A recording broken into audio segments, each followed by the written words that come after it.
የእስራኤሉ ፕሬዝዳንት አዲስ አበባ ገብተው ከጠቅላይ ሚኒስትር አብይ አህመድ ጋር በተወያዩበት በዛሬው ዕለት ከሁለት ወራት በፊት አዲስ አበባ የነበሩት ከጠቅላይ ሚኒስትር አብይ አህመድም ጋር የመከሩት የህንዱ ጠቅላይ ሚኒስትር ናሬንድራ ሞዲ ደግሞ እስራኤል ቴል አቪቭ ደርሰው በጠቅላይ ሚኒስትር ቤንያሚን ኔታንያሁ አቀባበል ተደርጎላቸዋል። ህንድ ከሶማሌላንድ እውቅና ጋር ስሟ ሲነሳ የቆየ ሲሆን የሶማሌላንዱ ፕሬዝዳንትም ወደ እስራኤል ያመራሉ ተብሏል። በመግቢያችን ያስመለከትናቸው ይህን የተመለከተውን ጉዳይ ነው።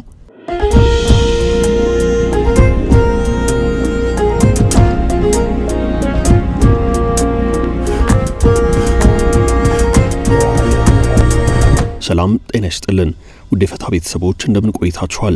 የዕለተ ረቡዕ የምሽት መረጃዎችን ከዚህ አስከትለን እናሰማለን። በቅድሚያም አርዕስቱን በወልቃይትና ራያ ጉዳይ ሰሞኑን የፌዴሬሽን ምክር ቤት ያሳለፈውን ውሳኔ በተመለከተ የትግራይ የተቃውሞ ሰልፍ የተጠራ በትግራይ ተቃውሞ ሰልፍ እንደጠራ ህወሓት አስታውቋል። የህወሓትን መግለጫ እንመለከታለን።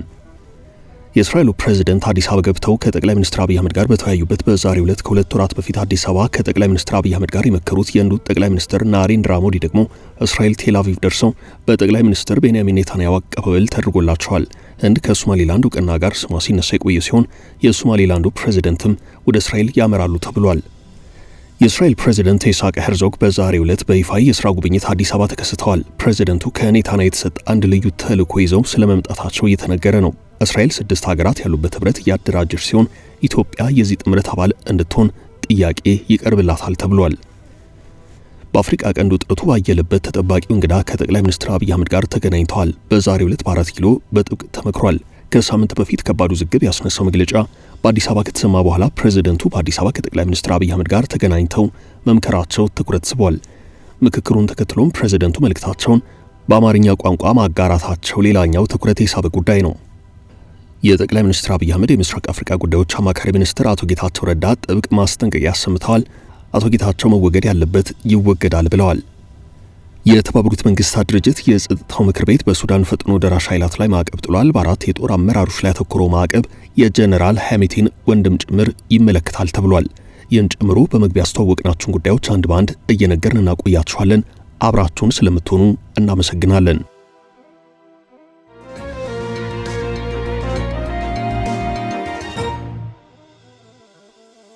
በትግራይ የተቃውሞ ሰልፍ ተጠራም። በትግራይ ተቃውሞ ሰልፍ መጠራቱ ተሰምቷል። የተቃውሞ ሰልፉን የጠራው ህወሓት ነው። ፓርቲው በዛሬው ዕለት በቃል አቀባዩ በኩል በሰጠው መግለጫ ይህን አስታውቋል። ተቃውሞ ከመጪው ምርጫ ጋር በተያያዘ በአወዛጋቢዎቹ ወልቃይትና ራያ አካባቢዎች ያሉት የምርጫ ጣቢያዎች ከትግራይ ውጭ ሆኖ በቀጥታ የህዝብ ተወካዮች አባላቶቻቸው እንዲመረጡ ከመወሰኑ ጋር የተያያዘ ነው። ውሳኔው ህገ መንግስቱንና የፕሪቶሪያውን ስምምነት የሚጥስ ሲሆን ውሳኔው የትግራይን መሬት ለማጥፋት የትግራይን ህዝብ ለመከፋፈል በኢትዮጵያ መንግስት እየተወሰነ ነው ሲሉ የህወሓት ቃል አቀባይ ሚካኤል አስገዶም አስታውቀዋል። ይህ በዚህ እንዳለ በአወዛጋቢዎቹ ወልቃይትና ራያ የምርጫ ጉዳይ ከሰሞኑ የፌዴሬሽን ምክር ቤት ያሳለፈውን ውሳኔ በተመለከተ በትግራይ የተለያዩ በርካታ አካላት ብርቱ ተቃውሞ ሲገጥሙ፣ በሌላ አቅጣጫ ደግሞ በአማራ ክልል ያሉት አካላት ድጋፋቸውን ሰጥተዋል። በአካባቢዎቹ ነዋሪ የነበሩትና በጦርነቱ የተፈናቀሉ ነዋሪዎች በዚህ ዙሪያ ያሉት ነገር የለም። ዶቼ ቬለ የሁለቱንም ተፈናቃዮች አስተያየት የወሰደ ሲሆን ዘገባም አጠናቅሯል። በቆቦ የሚገኙ ተፈናቃዮች ህብረተሰቡ አሁን በየአካባቢው ተፈናቅሎ ባለበት ሰዓት መጥቶ በቦታው ላይ ሆኖ ማንም የሚያዘውና የሚጨቁነው በሌለበት መንግስት በወሰነበትና ባስቀመጠበት ምርጫ ቦርድ ባስቀመጠው ጉዳይ ላይ በስሩ ሆነን ምርጫ ማካሄድ፣ መሪዎች መምረጥ የመሰለ ነገር የለም የሚል አስተያየት ሰጥተዋል። ሁሉም ነገር በሰላም እንዲፈታ እንፈልጋለን ያሉት በአብያዲ መጠለያ ጣቢያ የሚኖሩ ተፈናቃዮች ናቸው። አስተዳደራችንን ይዘን ወደ ነበርንበት ቦታ መመለስ ነበር፣ ይህንን ሊወስን የሚችል አካል አልተገኘም ሲሉም አስተያየት ሰጥተዋል። የኛ ፍላጎት በሰላማዊ መንገድ አስተዳደራችንን፣ ጸጥታችንን ይዘን ወደ መሬታችን መግባት ነው፣ ይህን የሚወስን አካል አልተገኘም ሲሉም ተናግረዋል። በሌላ አቅጣጫ ደግሞ በአወዛጋቢው ራያ አላማጣና አካባቢው ነዋሪ የነበሩ ነገር ግን የአካባቢው ፌዴራል ኮማንድ ፖስት ቀሪ ሆኑ የህወሓት ኃይላት አካባቢውን በመያዛቸው የተፈናቀሉ ዜጎችም ለዶቼ ቬለ አስተያየት ሰጥተዋል። እዚህ ሆነን እንዴት ብለን ምርጫ እናካሄዳለን በማለት የጠየቁ ሲሆን ህብረተሰቡ ወደ ቀዬው መመለስ አለበት የሚል አስተያየታቸውን ሰጥተዋል። ምርጫው ሰላማዊና ፍትሃዊ ሆኖ እንዲካሄድ መንግስት የማንነት ጥያቄ ባለባቸው አካባቢዎች ከ4 ሳምንት በፊት የወጡትን የኮማንድ ፖስት አካላት መመለስ ግድ ይለዋል ሲሉም አክለዋል። እኛ ምርጫ ፍትሃዊም ሰላማዊም እንዲሆን መንግስት በአስቸኳይ ወደ 6 አከራካሪ ወደሚባሉ ቦታዎች መጀመሪያ ሰርቶት የነበረውን ኮማንድ ፖስት በፍጥነት ወደዚያ እንዲመልስ፣ ያ የሚሆን ከሆነ ምርጫው በታቀደለት ዓላማና ለትክክለኛ ዓላማ ዋለ እንላለን ብለዋል። የፕሪቶሪያው ውል በአግባቡ ገቢር ሊሆን ይገባል የሚሉት በሽረ መጠለያ ጣቢያ የሚኖረው አስተያየት ሰጪ ተፈናቃይ ተመልሶ እኩል ኢትዮጵያን ምርጫውን መከወን አለብን ሲሉም ተናግረዋል።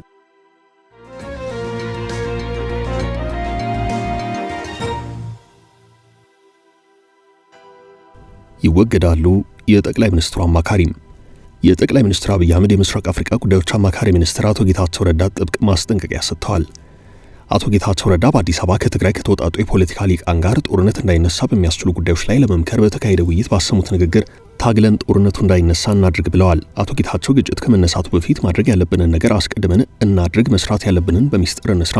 አሁን ትግራይ ላይ ያለው ኃይል ለማንም የሚያስብና የሚጨነቅ አይደለም፣ ለታጋዮችም ሆነ ለህዝቡ አያስብም። ግጭት ከመነሳቱ በፊት ማድረግ ያለብንን ሁሉ እናድርግ። አንዴ ግጭት ከተነሳ ግን የፌደራሉ መንግስት ቁመ ተመልከት፣ ስራን አትስራ ማለት አንችልም ብለዋል። በተመሳሳይ በትግራይ ጊዜ አስተዳደር ውስጥ በምክትል ፕሬዚደንት ማዕረግ ያልተማከለ አስተዳደርና ዴሞክራታይዜሽን ካቢኔ ሴክሬታሪያት ኃላፊ የነበሩት ሌተናል ጄኔራል ጻድቃን ገብረተንሳይ በዚሁ መድረክ ላይ መልእክት አስተላልፈዋል። ጄኔራሉ ህወሓት ከሻዕቢያ ጋር በመጣመር እንዲሁም ከፋኖ ጋር በመቀናጀት ውጊያ ከፍቷል ሲሉ የወቀሱ ሲሆን በፕሪቶሪያው ስምምነት መሰረት ማዕከላዊ መንግስት ህግ የማስከበር ኃላፊነት አለበት ሲሉ መናገራቸው ይታወሳል። መጠየቅ ያለባቸው ውስን ወንጀለኞች ተነጥለው የሚጠየቁ ሲሆን በእነርሱ ጥፋት አብዛኛው የትግራይ ህዝብ ችግር ውስጥ እንዳይገባ እየተረባረብን እንገኛለን ብለዋል። ለቀናት በአዲስ አበባ በመካሄድ ላይ ባለው በዚህ ምክክር ግጭት ለማስቀረት መመከሩ የተገለጸ ሲሆን አቶ ጌታቸው ረዳ ግጭት ከመነሳቱ በፊት ማድረግ ያለብንን ነገር አስቀድመን እናድርግ፣ መስራት ያለብንን በሚስጥር እንስራ ሲሉ አሳስበዋል።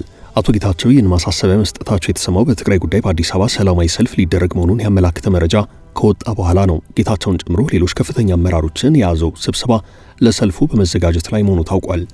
በትግራይ ክልል የህወሓት አመራሮችና የፌዴራሉ መንግስት በደረሱበት አለመግባባት የተፈጠረውን ውጥረት ተከትሎ ዳግም ጦርነት እንዳይቀሰቀስ በአዲስ አበባ ሰላማዊ ሰልፍ ለማካሄድ መታቀዱን በትግራይ ለውጥ ፈላጊ የተባለው ይህ ስብስብ ማሳወቁ ተዘግቧል።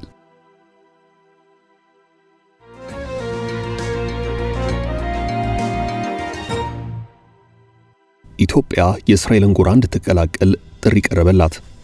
የእስራኤሉ ፕሬዝዳንት አይሳቅ ሄርዞግ በዛሬው ዕለት ለይፋ የሥራ ጉብኝት አዲስ አበባ ገብተዋል። የፕሬዝዳንቱ ወደ ኢትዮጵያ መምጣት በርካታ ዓለም አቀፍ ብዙሃን መገናኛዎችን ትኩረት የሳበ ሲሆን ፕሬዝዳንቱ የኔታንያሁን አንድ ጥያቄ ይዘው አዲስ አበባ መግባታቸውን የተሰማው ጠቅላይ ሚኒስትር ቤንያሚን ኔታንያሁ ከእስራኤል ጋር ትብብር እንዲመሰርቱ ለሀገራት ጥሪ አድርገዋል። ይህንንም አልጀዚራ ዘግቧል። ፕሬዝዳንት አይሳቅ ሄርዞግ ይህንን ጉዳይ የተመለከተ ብርቱ አጀንዳ ይዘው ነው አዲስ አበባ ገብተዋል የተባለው። ኔታንያሁ ከእስራኤል ጋር ጎራ እንዲፈጥሩ ጥሪ ያቀረቡት ለመካከለኛው ምስራቅና ለአፍሪካ ሀገራት ነው። እነማን የእስራኤልን ጎራ እንዲቀላቀሉ ጥሪ እንደቀረበላቸው ግን ዝርዝሩ ይፋ አልሆነም። የእስራኤሉ ፕሬዝዳንት አይሳቅ ሄርዞግ በዛሬው ዕለት የኢትዮጵያ ጉብኝታቸውን ሲያካሂዱ ጠቅላይ ሚኒስትር አብይ አህመድን ያገኙ ሲሆን ስለ ቆይታቸው በሰጡት ቃል በእስራኤልና ኢትዮጵያ መካከል የጋራ በሆኑ ፍላጎቶችና መግባቢያ ጉዳዮች ላይ እንነጋገራለን ብለዋል። አልጀዚራ የፕሬዝዳንቱ አመጣጥ የእስራኤል የአፍሪካ ቀንድ ተጽዕኖን ለማጠንከርና አዲስ አበባ እስራኤል ልትፈጥር እየሰራች ያለችውን ጎራ እንድትቀላቀል ለመጫን ነው ብሏል። እስራኤል ለአፍሪካ ቀንድ በተለየ ሁናቴ ትኩረት መስጠት የጀመረችው የየመኑ ሐውቲ ቡድን ከሶማሊያ አልሸባብ ጋር በትጥቅ ድጋፍና በትብብር ውስጥ መግባቱን ተከትሎ መሆኑን የወሬ ምንጩ ጠቅሷል። የእስራኤል ለሶማሊላንድ እውቅና መስጠትም ቴል አቪቭ ለምትመሰርተው የሀገራት ጥምረትና ቡድን መንደርደሪያ አንድ እርምጃ ነው ተብሏል። አልጀዚራ የእስራኤሉ ፕሬዝዳንት አይሳቅ ሄርዞግ ወደ ኢትዮጵያ የመጡት ኔታንያሁ በቀጠናው የእስራኤልና አጋር ሀገራት ጥምረት የመመስረት ሐሳብ ካነሱ ከቀናት በኋላ መሆኑን አስታውቋል። ኔታንያሁ በቀይ ባህርና ኤደን ባህረ ሰላጤ ጽንፈኛ ያሏቸውን ኃይላት ለመመከት ነው ጥምረቱን ያሰቡት። ኔታንያሁ በዚህ የጥምረት ሐሳባቸው በትንሹ 6 ሀገራትን ለማሰባሰብ አቅደዋል ተብሏል። የእስራኤልና አጋር ሀገራት ትብብሩ ራሱ ሄክሳገን ኦፍ አሊያንስ ወይንም ህብረት 6 የሚሰኝ ሲሆን ሄክሳገን በሚል የሚጠራው ይህ ውጥን የእስራኤሉ ጠቅላይ ሚኒስትር ቤንያሚን ኔታንያሁ ከዚህ ቀደም የኢራንና ተከታዮቿን እንቅስቃሴ ለመግታት እንፈጥሯለን ያሉት የሀገራት ጥምረት ነው። ኔታንያሁ በዚህ ትብብር ህንድ፣ ግሪክና ቆጵሮስን ለማካተት ውጥኑ እንዳላቸው ሲነገር ነበር። ኢትዮጵያ ይህንን ስብስብ እንድትቀላቀል ቴል አቪቭ ብርቱ ፍላጎት አላት ተብሏል። እስራኤል ኢትዮጵያ ለሶማሊላንድ ቀጥላ እውቅና እንድትሰጥ ትፈልጋለች የተባለ ሲሆን የአፍሪካ ህብረትና በርካታ ሀገራት ያሳዩት ተቃውሞ፣ የአረቦቹ መተባበር፣ የግብጽ ቱርክና ቻይና ግፊት ኢትዮጵያ አዲሱን ቡድን 6ን ለመቀላቀል ሁለቴ እንድታስብ ያደርጋታል የሚል ግምት አለም። አዲስ አበባ ከቀጠናው ሀገራት የሚመጣባትን የበለጠ መገለል ፍራቻ ቡድኑን ላትቀላቀል አሊያም አሁን ላይ መልስ ላለመስጠት ተወሰን ይሆናል የሚል ግምት በዘገባው ላይ ሰፍሯል።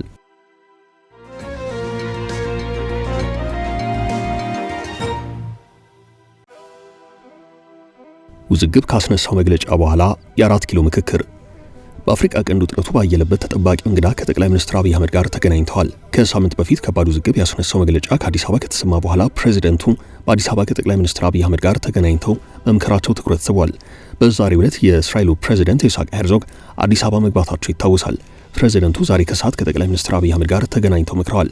ጠቅላይ ሚኒስትር አብይ የእስራኤሉን ፕሬዝዳንት አይሳቅ ሄርዞግን ተቀብለው ውይይት ማድረጋቸውን በገለጹበት መልእክታቸው ኢትዮጵያና እስራኤልን ግንኙነት በማጤን በውል ፍላጎታችን ላይ ተመስርተን ትብብራችንን የምናሳድግባቸው መንገዶች ተመልክተናል ብለዋል። የእስራኤሉ ፕሬዝዳንት ወደ ኢትዮጵያ የመጡት የቱርክ ፕሬዝዳንት ረጀብ ጣይብ ኤርዶሃን ኢትዮጵያ በመጡ በሳምንቱ ነው። በጠቅላይ ሚኒስትር አብይ አህመድ ደማቅ አቀባበል የተደረገላቸው የቱርኩ ፕሬዝዳንት በአዲስ አበባ በሰጡት መግለጫ እስራኤል ለሶማሌላንድ የሰጠችውን የሀገርነት እውቅና ተችተዋል። ኤርዶሃን እስራኤል ለሶማሌላንድ የሰጠችው የሀገርነት እውቅና ለሶማሌላንድም ሆነ ለአፍሪካ ቀንድ ምንም ጥቅም አይኖረውም ሲሉ ተደምጠዋል። የመላው ዓለም አይን ወደ አፍሪካ ቀንድ የዞረበት ጊዜ እንደሆነ የገለጹት ኤርዶሃን ቱርክ በቀጠናው አዲስ ግጭት እንዲነሳ አትፈልግም ብለዋል። ከትናንት በስቲያ ሰኞ ደግሞ የሳዑዲ ምክትል የውጭ ጉዳይ ሚኒስትር ዋሊድ አልከረጅ አዲስ አበባ መጥተው ከውጭ ጉዳይ ሚኒስትር ጌዲዮን ጢሞቴዎስ ጋር ተነጋግረዋል። ስለ ቀጠናዊ ሰላምና ሁለቱን ሀገራት በሚመለከቱ የጸጥታ ጉዳዮች ላይ ተነጋግረዋል ተብሏል።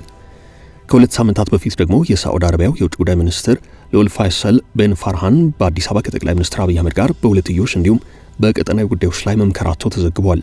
በዛሬው ዕለት እንዲሁ ከፍተኛ ዲፕሎማሲያዊ አንድምታ ያለው ጥብቅ ምክክር በአዲስ አበባ ተደርጓል። ከጠቅላይ ሚኒስትር አብይ አህመድ ጋር የመከሩት የእስራኤሉ ፕሬዝዳንት ይህንኑ ምክክር ተከትሎ በአማርኛ ቋንቋ በይፋ የኤክስ ገጻቸው ባሰፈሩት መልእክት በዛሬው ዕለት ከጠቅላይ ሚኒስትር አብይ አህመድ ጋር እጅግ ድንቅ የሆነ ቆይታ አድርጌያለሁ ብለዋል። በእስራኤልና ኢትዮጵያ መካከል ያለው ግንኙነት ትልቅ አቅም ያለው ነው። በመሆኑም የሁለትዮሽ ግንኙነታችንን ለማጠናከር በኢኖቬሽን፣ በሳይንስ፣ በቴክኖሎጂ፣ በግብርናና በምግብ ዋስትና፣ በውሃና ኤነርጂ ዘርፎች እንዲሁም ቀጠናዊ ትብብርን ማሳደግን አስመልክቶ ሁለቱን ህዝቦች ተጠቃሚ በሚያደርጉ ጉዳዮች ላይ ፍሬያማ ውይይት አድርገናል ብለዋል። እስራኤል በመላው አፍሪካ ከሚገኙ ሀገራት ጋር ያላትን ግንኙነት ለማጠናከር የምታደርገውን ጥረትም ገለጽ አድርገዋል።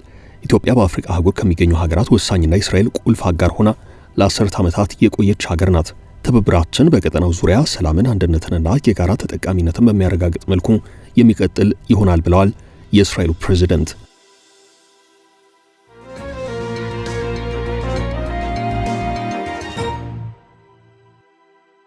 የእስራኤሉ ፕሬዝዳንት በአዲስ አበባ፣ የህንዱ ጠቅላይ ሚኒስትር በቴል አቪቭ።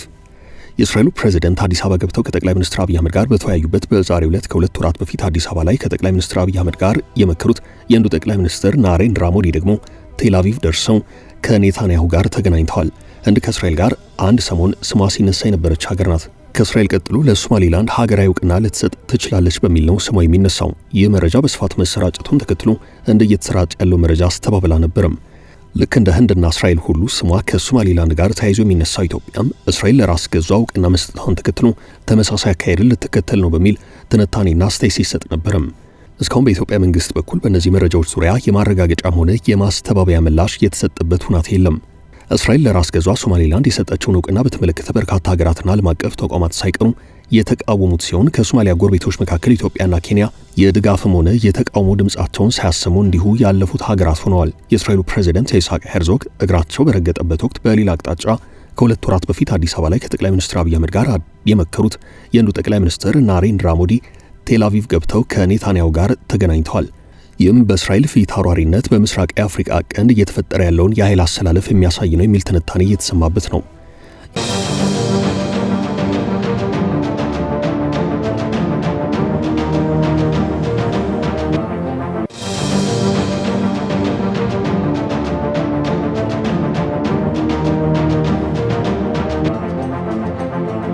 ይህ በዚህ እንዳለ እስራኤል ሰው አልባ አውሮፕላኖችን፣ ድሮኖችን እና የአጭር ርቀት ሚሳኤሎችን በከፍተኛ የብርሃን ኃይል ወይም ሌዘር አማካኝነት በአየር ላይ መጥቶ የሚጥል አይረን ቢም የተሰኘ ዘመናዊ ጥቃት መከላከያ ስርዓት ማዘጋጀቷን ተናግራለች።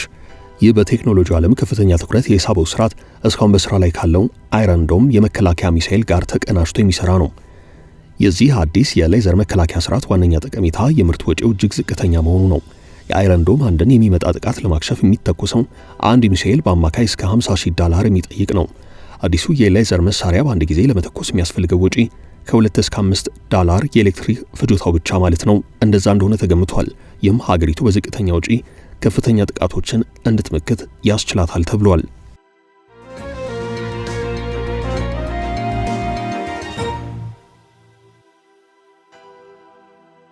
በመጨረሻም የጸጥታው ምክር ቤት በሱዳን ፈጥኖ ደራሽ ኃይላት ላይ ማዕቀብ ጣለም። በዋሽንግተን በተናጠል በሱዳን ጦር በሚፋለመው የፈጥኖ ደራሽ ኃይል የጦር አመራሮች ላይ ማዕቀብ መጣሉ ይታወሳል። አሁን ደግሞ በተባበሩት መንግስታት ድርጅት ተመሳሳይ እርምጃ ተወስዷል።